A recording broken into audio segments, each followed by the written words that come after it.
जी, अस्सलाम वालेकुम। उम्मीद है कि आप तमाम दोस्त खैरियत से होंगे और आज का दिन भी ट्रेडिंग के हवाले से अच्छा गुज़रा होगा। एक अच्छा दिन था मार्केट के लिए। मार्केट अपनी रैली को कंटिन्यू करते हुए आज अपने हाई की तरफ गई और फिर हमें मार्केट में प्रॉफ़िट टेकिंग देखने को मिली। देखिए, इंडेक्स हो या शेयर हो, जैसे ही वो अपने हाई की तरफ जाता है या अपनी रेज़िस्टेंस की तरफ जाता है, तो हमें वहाँ पर प्रॉफ़िट टेकिंग देखने को मिलती है। ये अगर हम सिर्फ अभी ये जो हमारे सामने ये 1 दिन का चार्ट है आज का इंडेक्स का, अगर हम इसी का थोड़ा-सा बगौर जायज़ा ले लें, तो आप यहाँ पर देख सकते हैं कि मार्केट अपना हाई बनाती है, फिर द दूसरी मर्तबा उस हाई की तरफ जाने की कोशिश करती है, देन मार्केट जो है वो सस्टेन करती रही। देन एक मर्तबा फिर कोशिश हुई, तो सपोर्ट एंड रेजिस्टेंस के कानून के तहत मार्केट जो है वो अपनी रेजिस्टेंस को ब्रेक नहीं कर पाई।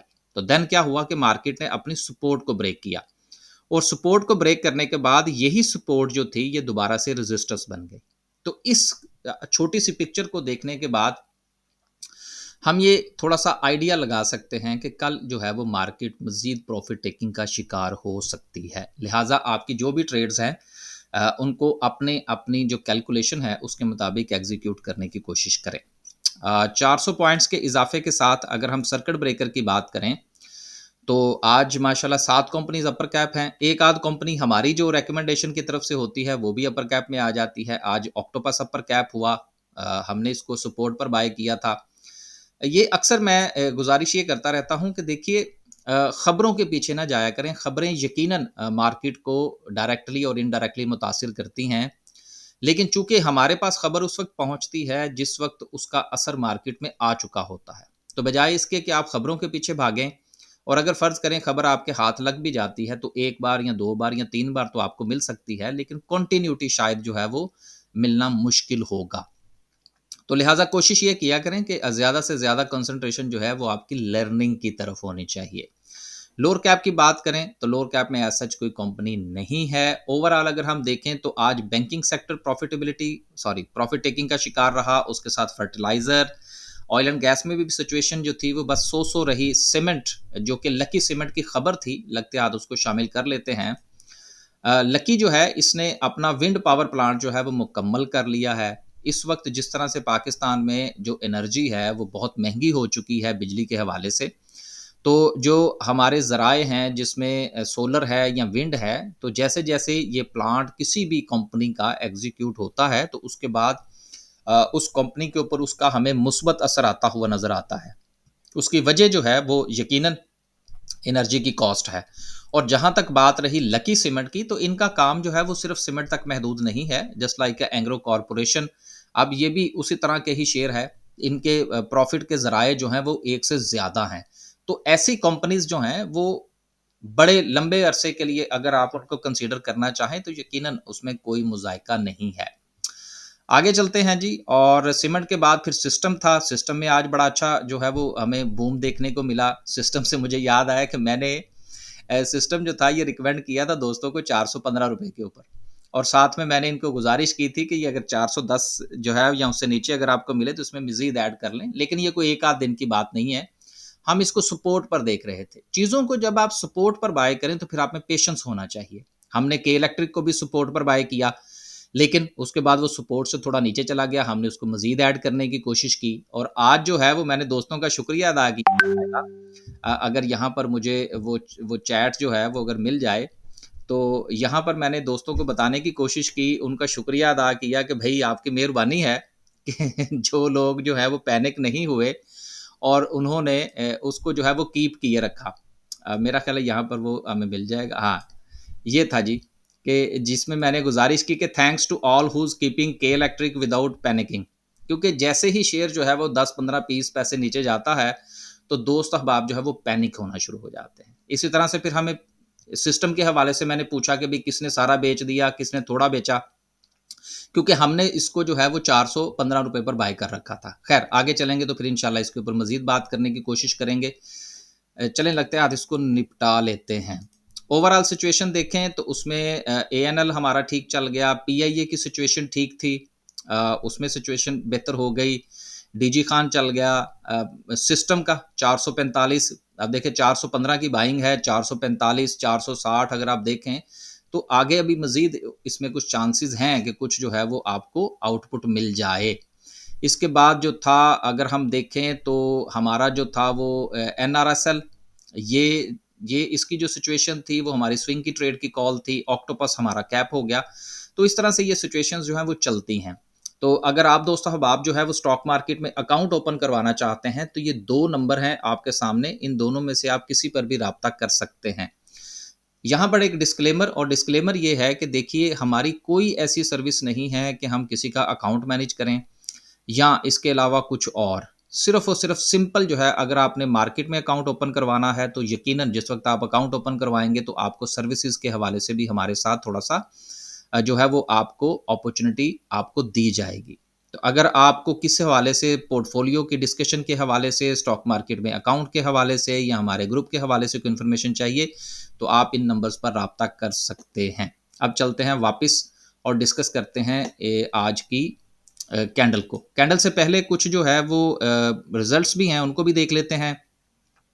जिसमें जेएससीएल का रिजल्ट है, ₹5.15 की अर्निंग है। जेएस ग्लोबल का ₹2.34 की अर्निंग। कोहिनूर एनर्जी ₹1.85 की अर्निंग है। पाकिस्तान नेशनल शिपिंग कारपोरेशन ₹10.81 की अर्निंग है। दिया दलाया किसी ने कुछ नहीं है। लाल पीर है ₹4.34 की छप्पर फाड़ के अर्निंग आई है इसकी। सिस्टम है ₹5.95 की अर्निंग है। और फिर उसके बाद एमसीबीएम है, सॉरी एमसीबीआईएम है, ₹3.80 की अर्निंग है। और ईपीसीएल अभी भी लॉस में चल रहा है। वापस चलते हैं जी, कुछ जो है वो हम बात करने की कोशिश कर रहे थे कि आप चीज़ों को सपोर्ट पर बाय करने की कोशिश किया करें। अब हमने ये सपोर्ट आइडेंटिफाई कर रखी थी सिस्टम लिमिटेड की, जो कि 410 ₹415 की बनती थी। अब ये एक ज़ोन था इसका। अब आप अगर इसको थोड़ा-सा बगौर जायज़ा लेंगे, तो ये काफ़ी आपको दिनों तक जो है वो यहाँ पर कंसोलिडेट करता हुआ नज़र आया। अब यहाँ पर अगर आप बाय करते हैं, तो फिर आपके पास अगर पेशेंस नहीं है, तो यकीनन आप पैनिक हो जाएँगे। अब यहाँ पर आपको अपने आप को ये समझाने की ज़रूरत होती है कि यार देखिए, अगर आपका पैसा जो है वो फ़र्ज़ करें मनी मार्केट में पड़ा हुआ है, किसी म्यूचुअल फंड में पड़ा हुआ है, तो वहाँ से आपको कितने टाइम के बाद कितना रिटर्न मिलता है। अब फ़र्ज़ करें हमने जैसा कि इसको 415 पर बाय किया, और अगर आज हम ज़्यादा बात ना भी करें, 445 की ही बात कर लें, तो फिर भी आपको यहाँ से जो आउटपुट मिला वो बहुत अच्छा था, कि यहाँ पर आपने अगर उसको थोड़ा-सा सस्टेन कर लिया, थोड़ा-सा कीप कर लिया, तो उसका रिवॉर्ड भी है। तो डिपेंड करता है कि आपने किसी शेयर को कहाँ बाय कर रखा है। जब भी आप शेयर को बाय करें, फिर कोशिश ये करें कि उसको थोड़ा-सा होल्ड करें, अगर आपने उसको सपोर्ट पर बाय कर रखा है। इसके साथ ही मैं एक चीज़ और जो है, एक और शेयर था जिसमें मैं बात कर रहा था ऑक्टोपस की। अब अगर आप ऑक्टोपस की बात करें, तो आपको याद होगा कि मैंने गुज़ारिश ये की थी कि या तो ये शेयर जो है ये अपने इस रेज़िस्टेंस को ब्रेक करे, जो कि इसका रेज़िस्टेंस लेवल है। तो जब तक ये अपनी रेज़िस्टेंस को ब्रेक नहीं करता, तो तब तक तो हम इसमें ट्रेड नहीं करेंगे। तो आप ये देख सकते हैं कि इसने 3 मर्तबा अपने जो है वो उस रेज़िस्टेंस को ब्रेक करने की कोशिश की, लेकिन नाकाम हुआ, और वही सपोर्ट एंड रेज़िस्टेंस के तहत फिर इसने अपनी सपोर्ट को तोड़ा। और यहाँ पर बहुत सारे लोग ऐसे हैं जिन्होंने इसको यहाँ पर रिकमेंड कर रखा था, और उनका स्टॉप लॉस जो था वो ये वाला था। तो स्टॉप लॉस फिर जब हिट हुआ, तो फिर लोगों को अच्छा खासा नुकसान हुआ। मेरे पास काफ़ी सारे मैसेजेस थे, तो मैंने कहा जी अब आपको वेट करना पड़ेगा। अब उसके बाद इसके पास जो सपोर्ट थी वो 81, यानी 81 से 82 रुपीज़ की ये जो थी वो इसके पास सपोर्ट थी। तो हमने तो इसको यहाँ पर बाय करने की कोशिश की सपोर्ट पर, और अब देखेंगे कि ये कहाँ पर जो है वो हमने इसमें से एग्ज़िट लेना है। तो बात करने का मकसद ये है कि आप कोशिश ये किया करें कि शेयर जो है उसको सपोर्ट पर बाय करें। अभी मैंने आपको सिस्टम की बात बताई, अभी मैंने आपको जो है वो ऑक्टोपस की बात बताई। अब इसी के साथ अगर आप फ़र्ज़ करें, एक एक शेयर और है, अभी उसको भी हमने थोड़ा-सा देखना है, फिर जो है वो हम इस वीडियो का इख्तिताम करेंगे, वो था गेल का। अब अगर आप गेल की बात करें, मैंने उसका भी यहाँ पर निकालने की कोशिश की थी। अब आप ये देखिए, गेल का चार्ट हमने चंद दिन पहले डिस्कस किया था, तो उसमें मैंने आपसे ये गुज़ारिश की थी कि ये अपनी इस सपोर्ट और रेज़िस्टेंस के दरमियान मूव करने की कोशिश करेगा। लेकिन अब एक चीज़ होती है जिसको हम लोग कहते हैं पैटर्न। अब अगर आप इसका पैटर्न देखें, तो यहाँ पर आपको हेड एंड शोल्डर का एक पैटर्न जो है वो बनता हुआ नज़र आएगा। ये शोल्डर, ये हेड, और फिर ये शोल्डर। अब इसकी बुनियाद पर यहाँ पर इसकी बाइंग बनती थी और फिर जो था यहाँ से पेशेंस आपको चाहिए थे, हमने इसको बाय किया। तो बात करने का मकसद ये है कि जब भी आप किसी शेयर को देखें तो उसमें आप कोशिश ये करें कि उसका सपोर्ट देखें, उसका रेजिस्टेंस देखें, उसका पैटर्न देखें और फिर उसके मुताबिक अपनी रिस्क एंड रिवॉर्ड जो है उसको कैलकुलेट करने की कोशिश करें कि आया कि अगर आप यहाँ पर रिस्क लेते हैं तो क्या ये शेयर आपको कुछ अपॉर्चुनिटी यहाँ से फ्राहम करेगा। तो अगर आप 193 या 94 पर अगर आप बाय करते हैं और आज ये 210 या 212 पर चला गया तो आपको तो एक अच्छा खासा यहाँ से प्रॉफिट मिल गया। अब लोग इसको यहाँ पर बाय करने की कोशिश करेंगे और इसके नीचे जो है वो उसका स्टॉप लॉस लगाएंगे और फर्ज करें अगर ये यहाँ से थोड़ी सी प्रॉफिट प्रॉफिट टेकिंग का शिकार होता तो वो पैनिक कर जाएंगे। तो चीजें जो हैं उनको कोशिश ये करें कि पैटर्न के साथ चलें, टेक्निकल एनालिसिस के साथ चलें। अब जो है जो वो डिस्कस करते हैं आज की कैंडल को। कैंडल में अगर आप ये सबसे पहली चीज जो है वो हमें इसको थोड़ा सा आवरली चार्ट के ऊपर अगर हम लेकर जाएं तो कॉन्टिन्यूटी जो थी जिसकी तरफ कल भी हमने बात की थी कि जिस तरह से मार्केट में हमें ये कॉन्टिन्यूटी नजर आ रही है, चांसेस हैं कि मार्केट जो है वो अपनी रेजिस्टेंस के करीब बड़ी आसानी से जा सकती है। तो आज मार्केट ने अपनी रेजिस्टेंस के करीब गई, देन जो है वो हमें प्रॉफिट टेकिंग देखने को मिली। अभी भी जो मार्केट की जो क्लोजिंग है वो अबव द रेजिस्टेंस है। रेजिस्टेंस से मुराद अब तो खैर वो सपोर्ट बन गई है कि बिल्कुल उसके ऊपर यहाँ पर इसने क्लोजिंग दी है। लेकिन जिस तरह से ये कॉन्टिन्यूटी बन रही है हम ये कह सकते हैं कि ये कॉन्टिन्यूटी जो है ये यहाँ से थोड़ा सा रिवर्स करने के बाद यहाँ तक अपनी सपोर्ट तक जा सकती है। लेकिन अगेन अपने जो आपकी जो शेयर की जो कैलकुलेशन है उसकी तरफ आप ज्यादा ध्यान दीजिए। अगर आप ये सोचेंगे जी रोल ओवर वीक आ गया, रोल ओवर वीक जो है ये तो हर महीने आता है, तो इसका मतलब ये हुआ कि वो पूरा हफ्ता आप काम नहीं करेंगे। हमने तो आज भी नियर द मार्केट क्लोजिंग जो है वो 2 शेयर बाय किए हैं और देखेंगे कि कल उसकी क्या सिचुएशन बनती है। मार्केट में ट्रेड को प्लान करके चलें।